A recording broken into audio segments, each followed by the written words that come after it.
Welcome to my class.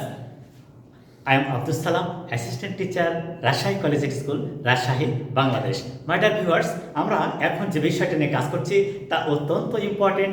আর আজকে যে কথাটা আলোচনা করব এই ট্রান্সলেশন বেঙ্গলি টু ইংলিশ, আজকের আলোচনাটা অত্যন্ত ইম্পর্টেন্ট হবে, যা প্রতিনিয়ত আমরা ব্যবহার করছি। ওই সেন্টেন্সটাকে নিয়ে আজকে কাজ করব, যা তোমরা ভিডিওটা শুরু থেকে শেষ পর্যন্ত দেখলে বুঝতে পারবে।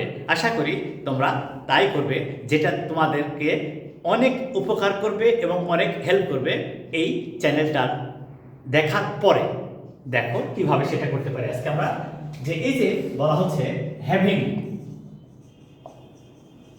প্লাস ভার্ব এর পাস্ট পার্টিসিপল ফর্মকে পারফেক্ট পার্টিসিপল বলে। পারফেক্ট পার্টিসিপল বলে। এই তাহলে আমরা এখানে কি দেখলাম? আমরা এখানে দেখলাম যে হ্যাভিং প্লাস ভার্বের পাস্ট পার্টিসিপল ফর্মকে পারফেক্ট পার্টিসিপল বলে। এখন এই পারফেক্ট পার্টিসিপলটা কিভাবে আমরা ট্রান্সলেশনে ব্যবহার করতে পারি সেইটা নিয়ে আজকে বিস্তারিত আলোচনা করব।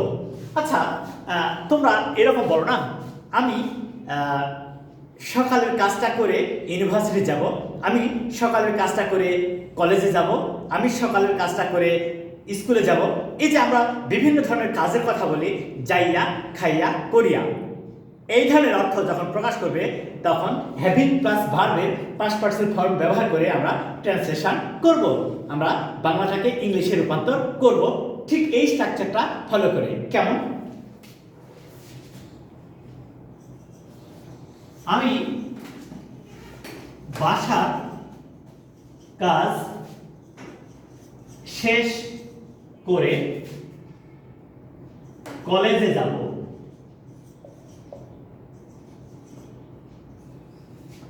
এবারে এই কত সহজে আমরা চিন্তা করব। দেখো তো, কে যাবে?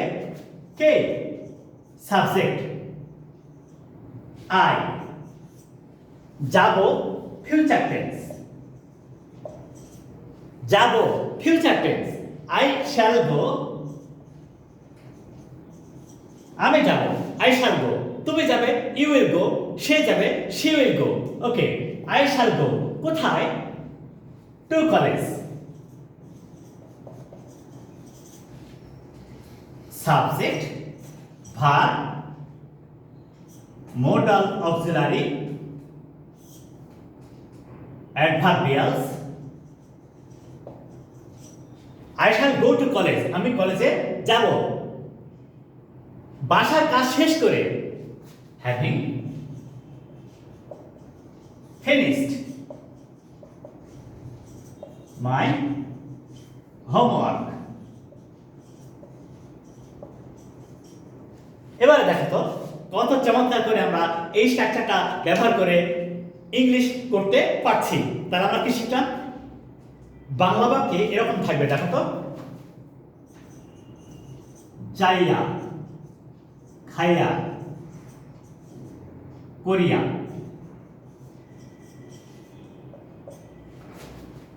এই ধরনের ফ্রেজকে প্রকাশ করার জন্য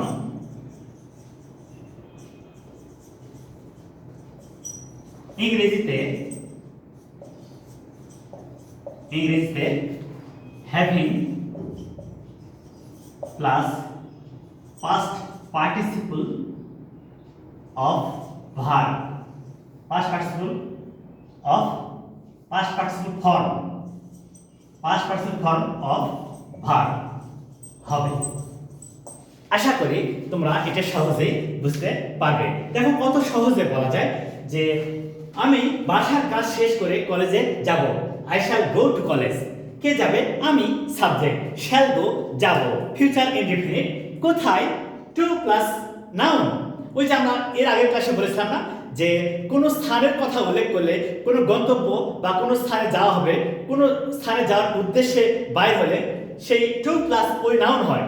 টু প্লাস নাউন হয়। আমরা কিন্তু এর আগের লেকচারে আগের ভিডিওটাতে সেটা চমৎকারভাবে ব্যাখ্যা করেছি যে কোনো দিক নির্দেশনা বা গন্তব্যস্থল বা আমি কোথায় যাচ্ছি সেই স্থানের কথা উল্লেখ করলে টু প্লাস ভার্ব ওই নাউন হয়, টু প্লাস ওই নাউন হয়।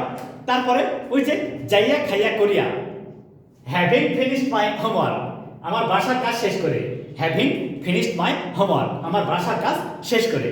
তাহলে কি মজার ব্যাপার একটা দেখো যে যখনই আমরা বাংলাতে দেখব একটা বাংলা বাক্যে যাইয়া খাইয়া করিয়া এরূপ অর্থ থাকবে, তখন সেটা কিন্তু হবে পারফেক্ট পার্টিসিপল। এই পারফেক্ট পার্টিসিপল ব্যবহার করে আমরা সেন্টেন্স লিখব। আমরা আরো উদাহরণ দেব। এবার দেখো কিভাবে আমরা আরো অনেক উদাহরণ দিয়ে এইটাকে চমৎকারভাবে তুলে ধরতে পারি। সহজে এবং সুন্দর করে কিভাবে আমরা কাজটা করব সেটা নিয়ে এখন আমাদের আলোচনার বিষয়। দেখো তো, সে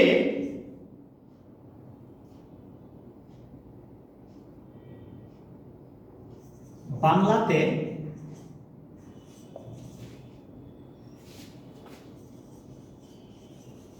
মাস্টার্স করে, সে বাংলাতে মাস্টার্স করে একটি স্কুলে কাজ করে। সে বাংলাতে মাস্টার্স করে একটি স্কুলে কাজ করে। কে? সি। কি করে? কাজ করে, ওয়ার্কস। কোথায়? In a school. In a school. C subject, works verb, কাজ করে। এই যে কোথায়, অ্যাডভার্বিয়ালস। অ্যাডভার্বিয়ালস। সি ওয়ার্কস, তিনি কাজ করেন বা সে কাজ করে। সি ওয়ার্কস, সে কাজ করে। ইন আ স্কুল, একটা স্কুলে। কিভাবে? সে বাংলাতে মাস্টার্স করে। Having completed her masters in Bangla। এবার দেখো তো কিভাবে হচ্ছে এটা। she works in a school, সে একটা স্কুলে কাজ করে। having completed her masters in Bangla, বাংলাতে মাস্টার্স করে। তাহলে আমরা একেবারে চমৎকার করে এটা বুঝতে পারলাম যে কত সহজে এই মনে হচ্ছে এটা একটা জটিল বিষয়, কিন্তু না, একদম সহজ। সেটা কি? যে যাইয়া খাইয়া করিয়া এরূপ অর্থ যখনই প্রকাশ পাবে তখনই আমরা হ্যাভিং প্লাস ভার্বের পাস্ট পার্সন ফর্ম ব্যবহার করব। এই স্ট্রাকচারটা ব্যবহার করে আমরা হাজার হাজার সেন্টেন্স তৈরি করতে পারবো। আমরা আরেকটা উদাহরণ দিয়ে সেটা আরো সুন্দর করে প্রকাশ করব। দেখা যাক কিভাবে এটা আমরা কাজে লাগাতে পারছি। আমাদের স্ট্রাকচার কিন্তু একটা, হ্যাভিং প্লাস ভার্বের পাস্ট পার্টিসিপল ফর্ম, আর তাকে বলা হচ্ছে পারফেক্ট পার্টিসিপল। Perfect participle. তোমরা তো জানো যে have has had, have has had এর পরে ভার্বের পাস্ট পার্টিসিপল ফর্ম হয়। হ্যাভ হ্যাজ হ্যাড এর পরে ভার্বের পাস্ট পার্টিসিপল ফর্ম হয় এবং পারফেক্ট টেন্স গঠন করে। ঠিক হ্যাভিং এর পরেও ভার্বের পাস্ট পার্টিসিপল ফর্ম হয়। আর ওই have has had K present participle করলে হয় হ্যাভিং। হ্যাভিং, হ্যাভিং প্লাস ভার্বের পাস্ট পার্টিসিপল ফর্ম হচ্ছে পারফেক্ট পার্টিসিপল, আর এটা এই কাজে ব্যবহার হয়।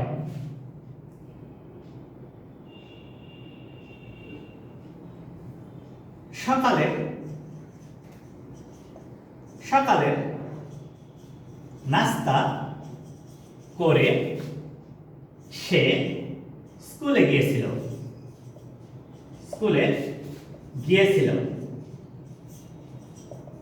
এবারে দেখো তো, তুমি প্রথমে দেখলে যে সে, একটা মজার ব্যাপার কিন্তু আমরা বারবার বলেছি, সেটা কি?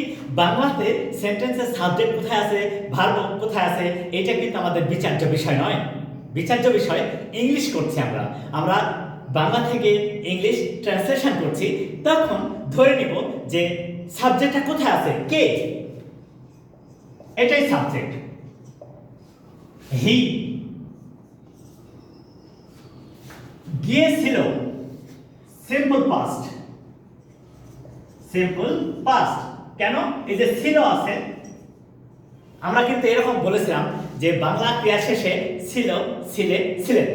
বাংলা ক্রিয়া শেষে ছিল, ছিলে, ছিলেন থাকলে সিম্পল পাস্ট টেন্স হয় ইংরেজি করার সময়। Okay nice. তাহলে সে গিয়েছিল, হি ওয়েন্ট, হি ওয়েন্ট। আচ্ছা কোথায় গিয়েছিল? স্কুলে, to school. He went to school, সে স্কুলে গিয়েছিল, হি ওয়েন্ট টু স্কুল। কি মজার ব্যাপার, কত সহজ। সে স্কুলে গিয়েছিল, হি ওয়েন্ট টু স্কুল। সকালে নাস্তা করে, having, having taken, having taken breakfast. দেখো তো, হি সাবজেক্ট, গিয়েছিল ভার্ব, কোথায়? এই যে টু প্লাস নাউন। আমরা কিন্তু বারবার বলেছি যে কোন স্থান, দিক নির্দেশনা বা গন্তব্যস্থল বোঝালে টু প্লাস নাউন হয়। কোথায়? স্কুলে। To preposition, school noun, to plus noun. এই যে যাইয়া খাইয়া করিয়া, having taken breakfast, having taken breakfast perfect participle. এটা হচ্ছে পারফেক্ট পার্টিসিপল। এইভাবে আমরা কত সহজে একটা সেন্টেন্স ট্রান্সলেশন করতে পারছি। তাহলে আমাদের স্ট্রাকচার কিন্তু একটা, and that is so much simple and easy for all of you, that if you want to express the idea jaya khaya korea, I mean if you want to press the idea, the completed action, the finished action, but that will be non-finite verbs, that will be non-finite verbs. It is non-finite verbs, I mean perfect participle, that is not verb, that is not verb, that is a phrase. তাহলে আমরা সহজেই শিখলাম যে কোনো কিছু যাইয়া খাইয়া করিয়া এরূপ অর্থ যখন প্রকাশ পাবে তখন ইংরেজিতে হ্যাভিং প্লাস ভার্বের পাস্ট পার্টিসিপল ফর্ম হবে, এবং সেটা প্রেজেন্ট টেন্সও হতে পারে, পাস্ট টেন্সও হতে পারে, ফিউচার টেন্সও হতে পারে। কিন্তু আমাদের স্ট্রাকচারটা কিন্তু একই রকম থাকবে, কি? যাইয়া খাইয়া করিয়া অর্থে হ্যাভিং প্লাস ভার্বের পাস্ট পার্টিসিপল ফর্ম হবে। এই আমরা একটা সেন্টেন্স উদাহরণ দেব, তাহলে সহজেই বুঝতে পারবো যে এটা কিভাবে করা যায়। দেখো তো এটা কিভাবে হচ্ছে। হ্যাভিং, হ্যাভিং ডান হিজ রেগুলার, হ্যাভিং ডান হিজ রেগুলার অ্যাক্টিভিটিস,